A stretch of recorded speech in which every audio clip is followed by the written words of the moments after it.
कभी दुनिया के सबसे शांति प्रिय देशों में गिने जाने वाला जर्मनी अब अपने पुराने रवैये यानी शांत रहने के रवैये को पीछे छोड़ता नजर आ रहा है।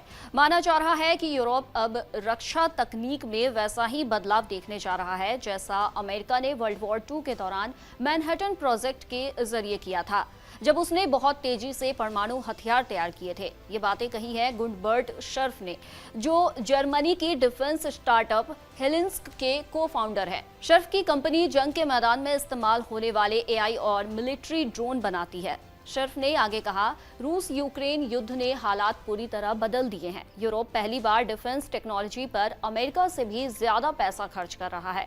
अब यूरोप को समझ आ रहा है कि डिफेंस क्या मायने रखती है। खबरों के मुताबिक जर्मनी, जो यूरोप की सबसे बड़ी इकॉनमी है, वो अब पूरे कॉन्टिनेंट के फिर से रीआर्म यानी कि हथियार बंद होने में अहम भूमिका निभाना चाहता है।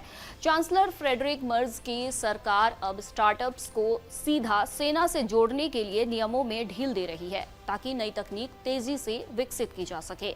जर्मन सरकार ने देश के सैन्य स्टार्टअप को फंडिंग करना शुरू कर दिया है, जिसका नतीजा है कि जर्मनी अब जासूसी करने वाले कॉकरोच, अनमैन्ड सबमरीन और AI बेस्ड टैंक का निर्माण जोर शोर से कर रहा है।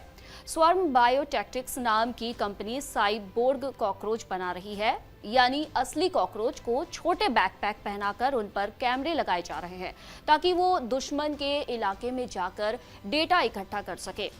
इन कॉकरोच में सेंसर लगे होते हैं। इंसान उसे रिमोट से कंट्रोल कर सकता है, ताकि दुश्मन के इलाके में जाकर वो जासूसी कर सके। इनके मूवमेंट को इलेक्ट्रिक सिग्नल से कंट्रोल किया जा सकता है। जर्मनी ने वर्ल्ड वॉर II के बाद हथियारों से दूरी बना ली थी। एक तो नाजी इतिहास की शर्मिंदगी और दूसरा अमेरिका की सुरक्षा गारंटी ने उसे कभी इसके लिए मजबूर नहीं किया। लेकिन अब अमेरिका में ट्रंप की वापसी और नेटो को लेकर अनसर्टेनिटी के बीच जर्मनी ने फैसला लिया है कि वो अपने GDP का 3.5% रक्षा पर खर्च करेगा। सरकार अब चाहती है कि यूरोप खुद अपनी रक्षा इंडस्ट्री बनाए, बजाय इसके कि हर चीज अमेरिका से खरीदे। लेकिन चुनौती ये है कि यूरोप में हर देश का डिफेंस सिस्टम अलग अलग है। अमेरिका के पास पहले से ही लॉकहीड मार्टिन, RTX जैसी बड़ी कंपनियां हैं जो सैटेलाइट्स, फाइटर जेट्स और गाइडेड मिसाइल्स में माहिर है। लेकिन अब हालात बदल रहे हैं। बुंडेसवेयर यानी जर्मनी की आर्मी का साइबर इनोवेशन हब चलाने वाले स्वेन वाइजेनेगर ने कहा, अब लोग डिफेंस सेक्टर में काम करने से नहीं डर रहे हैं। हर दिन इसको लेकर 20 से 30 लोग लिंक्डइन पर जुड़ रहे हैं, नए आइडियाज लेकर। कुछ स्टार्टअप्स तो ऐसी तकनीकें बना रहे हैं जो किसी साइंस फिक्शन से कम नहीं लगती।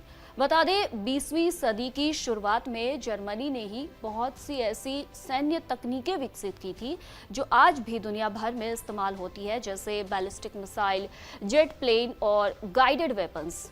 आज जब जर्मनी की इकॉनमी मंदी झेल रही है, दूसरी तरफ चीन से मुकाबला, एक्सपोर्ट में गिरावट, ऐसे हालात में डिफेंस टेक्नोलॉजी उसे एक नई रफ्तार दे सकती है।